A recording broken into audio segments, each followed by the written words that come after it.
Hi, I'm Marian Giannopoulos, Superintendent of Lake Orion Community Schools, and this is the March episode of Inside the Dragons.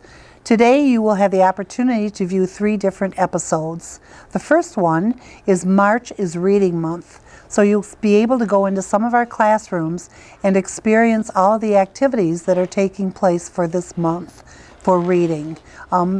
All of our schools have different themes that they focus on, so I'm sure you'll enjoy some of those. The second episode is called Real Talk, and this is something that's occurring at our high school. It's an annual event where our high school students on a voluntary basis have the opportunity to come and meet with counselors and other volunteer adults to talk about self-esteem and stress and the kinds of things that they may be experiencing in their lives. The final episode is our new class at the high school, which is Forensic Science. This is where kids have learnings centered around crime investigation. Even in the greenhouse at the high school, we've set up a crime scene where they can actually explore different issues related to crime investigation. I know you will enjoy this month's episodes of Inside the Dragons.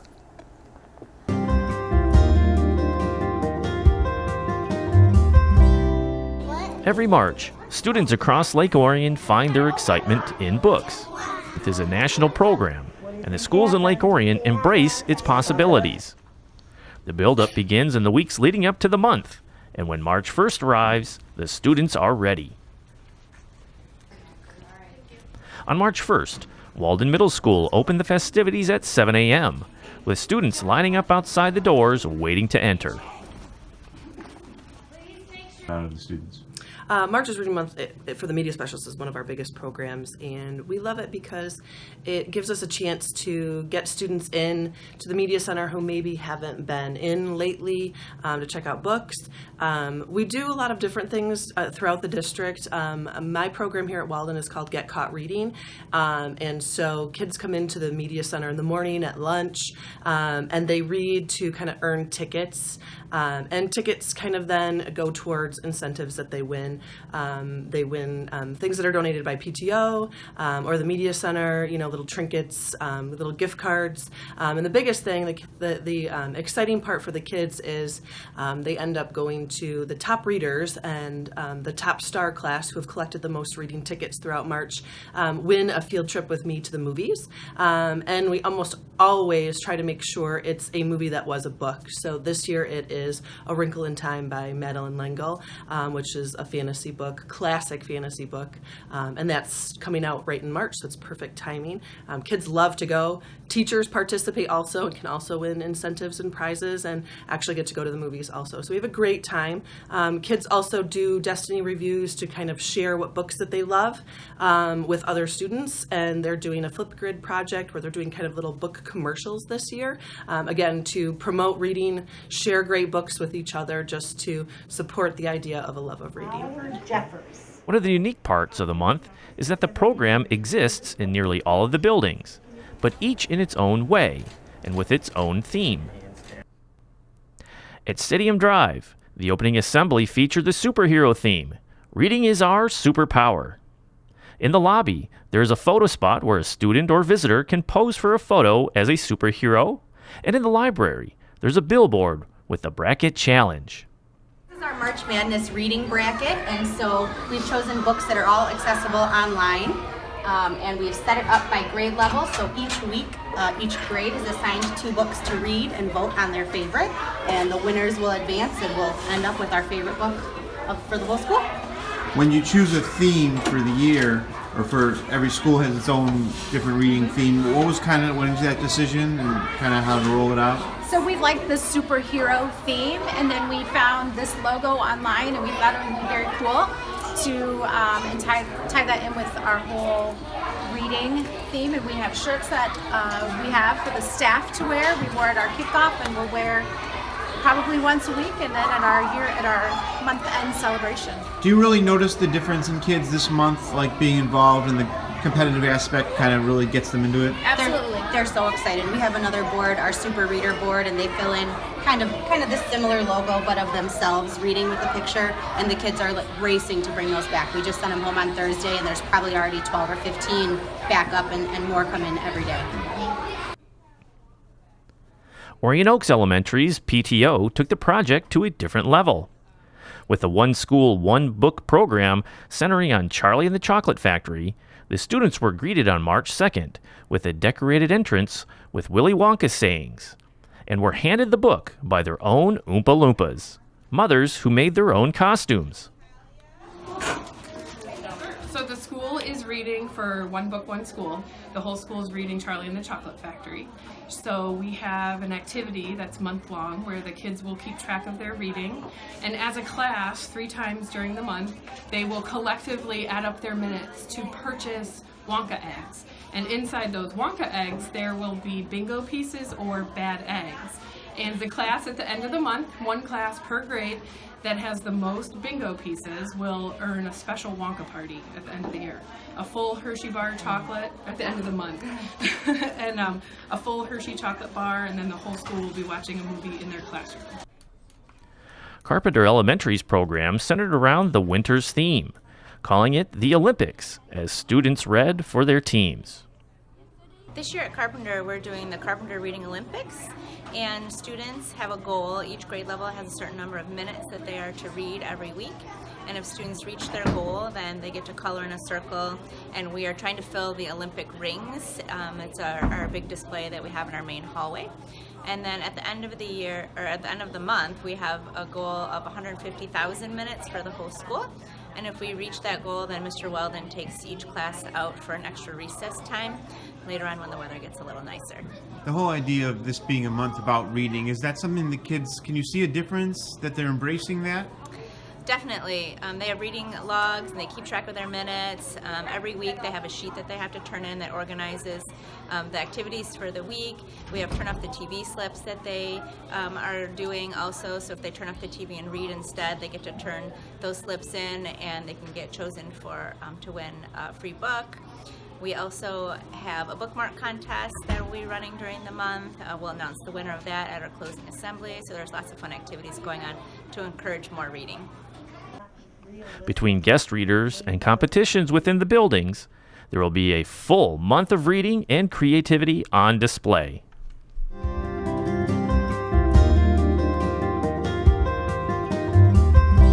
Lake Orion Community Schools has many wonderful programs, though few are as powerful and impactful as Real Talk. The full-day event, held on different days over a week for the various grades, is guided by high school counselors Michelle Novak and Carrie Hayes, along with teacher John Miles. It is designed to aid students' self-esteem and mental health. It has become a Lake Orion tradition over the years, with each year building on the previous success and finding new ways to help students. With adult facilitators from the community eager to participate, the day is organized from the start, prepping the facilitators on their role. Not just simply running the activities, the facilitator's role is to listen and allow the students to share. Once the day begins for students, there are large group activities, getting to know each other, and creating a comfort zone.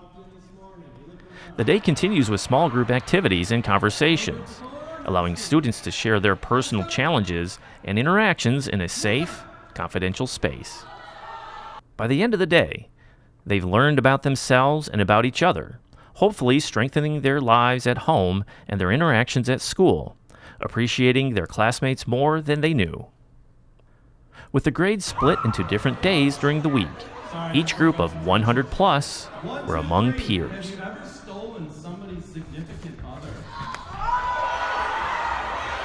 Can you tell me about Real Talk and kind of your wrap-up, how you thought it went this year? Oh, it was an amazing year. I think that every year we do it, we think, how can we top that? And then with ending with the seniors on Friday, it was one of the best years ever. What are the things that stood out about it? I think what stood out about it is like how emotional it was and how kids really connected with one another, and we had a great diversity. Our population of students, 9 through 12, we had all kinds of kids from all walks of life, and I think that's the most amazing part. And then one unique thing we had this year is we had A couple students actually go up to other students and apologize for some of the things they had done in the past and ask for a fresh start, and we watch that interaction happen. So I think it's the ripple effect of Real Talk is really, we're seeing it. As it grows, it seems like each student kind of has a different connection, and it's a personal, even though there's hundreds of students over the week, there's a personal connection for each student and each facilitator. Is there some things that are unique about it, that it's evolved that way more than when you guys began it? I think kids are really seeing that community members, that when they go to the bank or they go to a restaurant or they go to a store, I think they're seeing those community members as volunteers, and they're getting the feeling that their community does care about them. So I think I'm answering your question that the more we do this and the more kids see that other community members besides teachers and administrators care about them, I think they're getting that feeling and that personal experience for them, and that's hitting home for them. The idea that this is very personal for each student, and they're willing to share in an environment where, you know, normally they wouldn't just share in a classroom without all of the different environments created that day. Is there something about that you guys have found is unique and you're able to share when you talk to other districts and that type of thing? I think that we create an environment that's very non-judgmental. We create a very welcoming environment. Like when it starts right from the very beginning, when the kids get there, all the different activities that we do, and just seeing that they have like 30 community members or adults that actually care about them, it sets that tone of feeling welcome. It's a whole day of events, and some of them are really high, like in the early morning with the parachutes and the goofing around games, and then it becomes very serious, and then you bring them back. Has that design evolved to try to find the way so it's not too much of one thing or the other? Yeah, I mean, there's a lot of planning behind the scenes of what goes on in that day.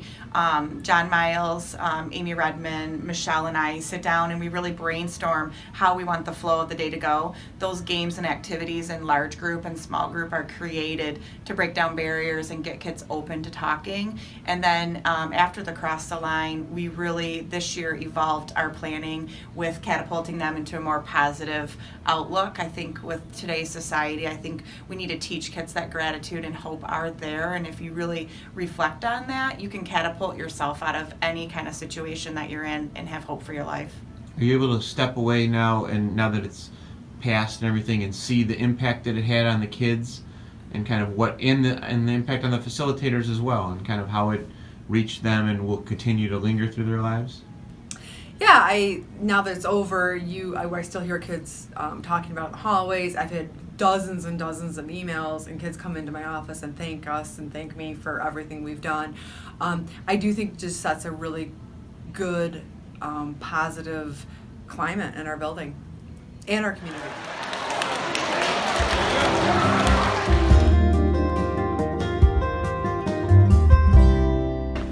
The newest class at Lake Orion High School this year is Forensic Science, a version of the widely popular crime scene investigation television shows.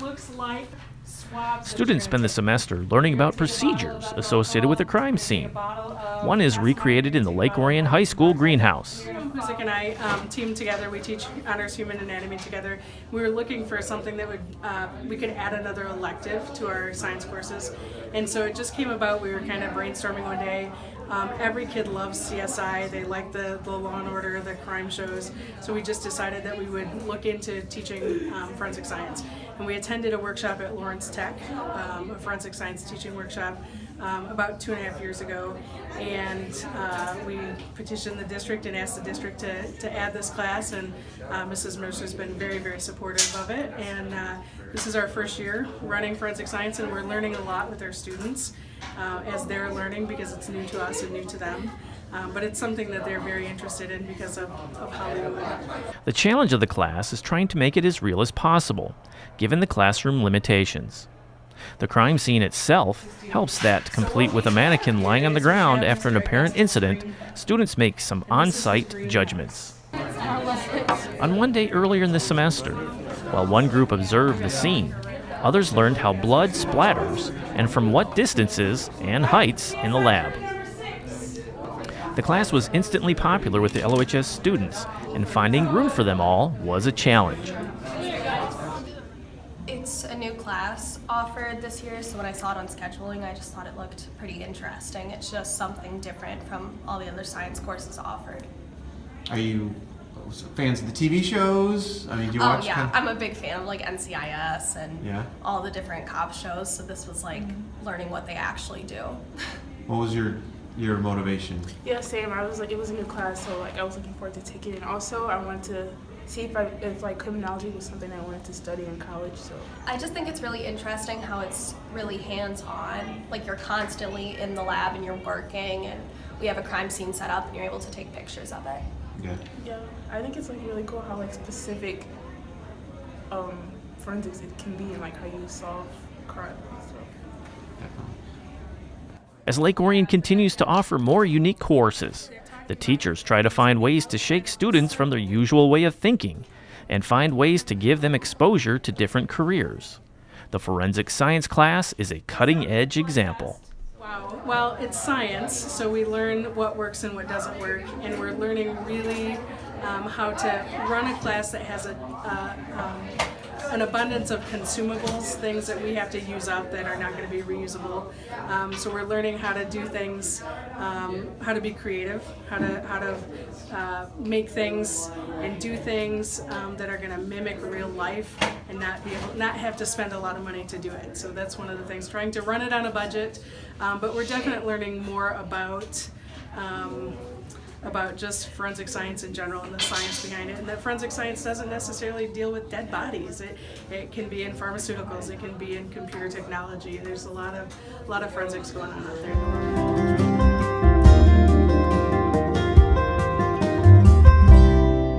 Thank you so much for viewing this episode, our March episode. We look forward to seeing you in April.